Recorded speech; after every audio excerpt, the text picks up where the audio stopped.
ಸಂಕ್ಷಿಪ್ತ ಶ್ರೀ ಸಾಯಿ ಸಚ್ಚರಿತೆ 26ನೇ ಅಧ್ಯಾಯ. ಶ್ರೀ ಗುರುಭ್ಯೋ ನಮಃ. ಈ ಪ್ರಪಂಚದಲ್ಲಿ ನೋಡುವುದೆಲ್ಲವೂ ಪರಮಾತ್ಮನ ಮಾಯೆಯ ಆಟವೇ ಆಗಿದೆ. ನಮ್ಮನ್ನು ಸದ್ಗುರು ಮಾತ್ರ ಅರಿವಿನ ದಾರಿ ತೋರಿ ಈ ಮಾಯೆಯನ್ನು ದಾಟಿಸಬಲ್ಲರು. ಇದಕ್ಕೆ ಸತ್ಯದ ಅರಿವು ಬೇಕು. ಇದನ್ನು ದಯಪಾಲಿಸಿರೆಂದು ಶ್ರೀ ಸಾಯಿನಾಥರನ್ನು ನಾವು ಬೇಡೋಣ. ಆದರ್ಶವಾದ ಪೂಜೆಗೆ ಪರಿಕರಗಳಿಗಿಂತ ಶ್ರದ್ಧಾ ಭಕ್ತಿಗಳೇ ತುಂಬ ಮುಖ್ಯ. ಶ್ರೀ ಗುರುಗಳ ಪಾದವನ್ನು ನಮ್ಮ ಆನಂದ ಭಾಷ್ಪಗಳೆಂಬ ಬಿಸಿ ನೀರಿನಿಂದ ತೊಳೆಯೋಣ. ಪ್ರೀತಿ ಎಂಬ ಶ್ರೀಗಂಧವನ್ನು ಅವರಿಗೆ ಲೇಪಿಸಿ, ನಿರ್ಮಲವಾದ ಭಕ್ತಿ ಎಂಬ ವಸ್ತ್ರದಿಂದ ಅವರನ್ನು ಅಲಂಕರಿಸಿ, ಸಾತ್ವಿಕ ಭಾವನೆಗಳೆಂಬ ಪುಷ್ಪಗಳ, ದೃಢ ಮನಸ್ಸೆಂಬ ಫಲಗಳನ್ನು ಅವರಿಗೆ ಅರ್ಪಿಸೋಣ.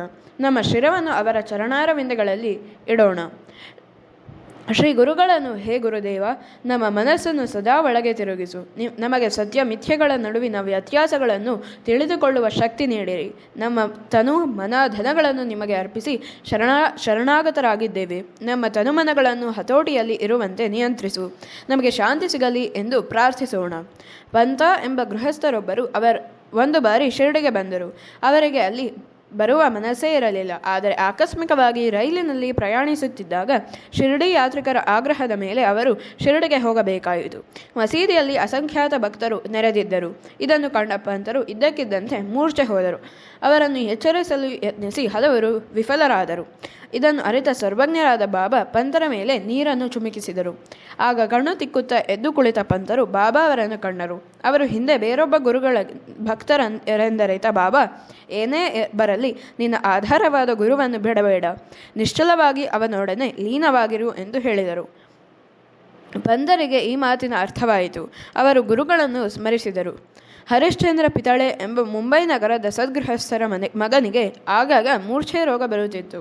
ಯಾವ ಔಷಧೋಪಚಾರಗಳಿಂದಲೂ ಪ್ರಯೋಜನವಾಗಲಿಲ್ಲ. ದಾಸಗಣೂ ಅವರ ಕೀರ್ತನೆಯ ಪ್ರಭಾವದಿಂದ ಪಿತಳೆಯವರು ಬಾಬಾರವರ ದರ್ಶನ ಮಾತ್ರದಿಂದಲೇ ತಮ್ಮ ಮಗನ ರೋಗ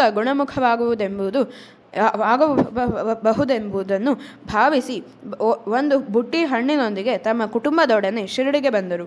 ಮಸೀದಿಯಲ್ಲಿದ್ದ ಬಾಬಾ ಅವರ ಮುಂದೆ ತಮ್ಮ ಮಗನನ್ನು ಮಲಗಿಸಿ ಕಣ್ಣು ಮುಚ್ಚಿ ಧ್ಯಾನಾಸಕ್ತರಾದರು. ಬಾಬಾರವರ ದೃಷ್ಟಿ ತಾಕಿದೊಡನೆಯೇ ಹುಡುಗನ ಪರಿಸ್ಥಿತಿ ಕೆಟ್ಟಿತು. ಮೈಯೆಲ್ಲ ಬೆವೆತು ಬಾಯಿಯಿಂದ ನೊರೆ ಬರಲಾರಂಭಿಸಿತು. ಇದನ್ನು ಕಂಡ ಎಲ್ಲರೂ ಗಾಬರಿಗೊಂಡರು. ಆ ಹುಡುಗನ ತಾಯಿ ರೋಧಿಸಿದಳು. ಬಾಬಾರವರು, ಅಮ್ಮ, ಏಕೆ ಅಳುವಿ? ಚಿಂತಿಸಬೇಡ, ನಿನ್ನ ಮಗನನ್ನು ಮನೆಗೆ ಕರೆದುಕೊಂಡು ಹೋಗು. ಸ್ವಲ್ಪ ಸಮಯದಲ್ಲೇ ಅವನಿಗೆ ಪ್ರಜ್ಞೆ ಬರುತ್ತದೆ ಎಂದು ಹೇಳಿದರು. ಅಂತೆಯೇ ಬಾಲಕನಿಗೆ ಎಚ್ಚರವಾಯಿತು.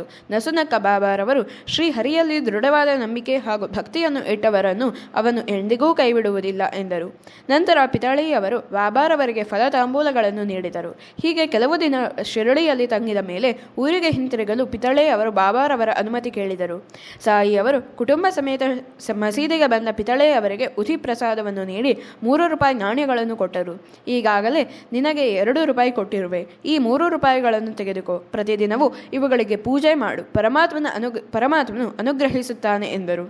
ಪಿತಳೆಯವರಿಗೆ ಇದು ಅರ್ಥವಾಗಲಿಲ್ಲ. ಏಕೆಂದರೆ ಇದೇ ಮೊದಲ ಬಾರಿಗೆ ಅವರು ಶಿರಡಿಗೆ ಬಂದಿದ್ದರು. ಮುಂಬೈಗೆ ಹಿಂತಿರುಗಿದ ಮೇಲೆ ತಮ್ಮ ತಾಯಿಯವರಲ್ಲಿ ಪ್ರಶ್ನಿಸಿದಾಗ ಅವರು ಬಹಳ ಹಳೆಯ ಘಟನೆಯೊಂದನ್ನು ನೆನಪಿಗೆ ತಂದುಕೊಂಡು ಅಕ್ಕಲಕೋಟೆ ಮಹಾರಾಜರು ಪಿತಳೆಯವರ ತಂದೆಗೆ 2 ರೂಪಾಯಿಗಳನ್ನು ಅನುಗ್ರಹಿಸಿದ್ದಾಗಿ ಹೇಳಿದರು.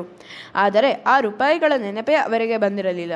ಅಕ್ಕಲಕೋಟೆ ಮಹಾರಾಜರೇ ಶ್ರೀ ಸಾಯಿಬಾಬಾ ರೂಪದಲ್ಲಿ ಅವತರಿಸಿ ಅವರ ಕರ್ತವ್ಯವನ್ನು ನಿರೂಪಿಸಿದ್ದರು. ತಮ್ಮ ತಾಯಿಯ ಮಾತನ್ನು ಕೇಳಿದ ಪಿತಳೆಯವರು ಹರ್ಷಭರಿತರಾಗಿ ಬಾಬಾರವರು ಅನುಗ್ರಹಿಸಿದ ನಾಣ್ಯಗಳನ್ನು ಪೂಜಿಸುತ್ತಿದ್ದು ಸುಖಶಾಂತಿಯನ್ನು ಪಡೆದರು. ಥಾನಾ ಜಿಲ್ಲೆಯ ಅಬಕಾರಿ ಇಲಾಖೆಯ ನೌಕರ ಗೋಪಾಲ್ ರಾವ್ ಅಂಬೇಡ್ಕರ್ ಎಂಬುವರು ಬಾಬಾರವರ ಭಕ್ತರಾಗಿದ್ದರು. ಅವರು ನೌಕರಿಯಿಂದ ನಿವೃತ್ತರಾದ ಮೇಲೆ ಅನೇಕ ತೊಂದರೆಗಳಲ್ಲಿ ಸಿಕ್ಕಿ ಹಾಕಿಕೊಂಡರು.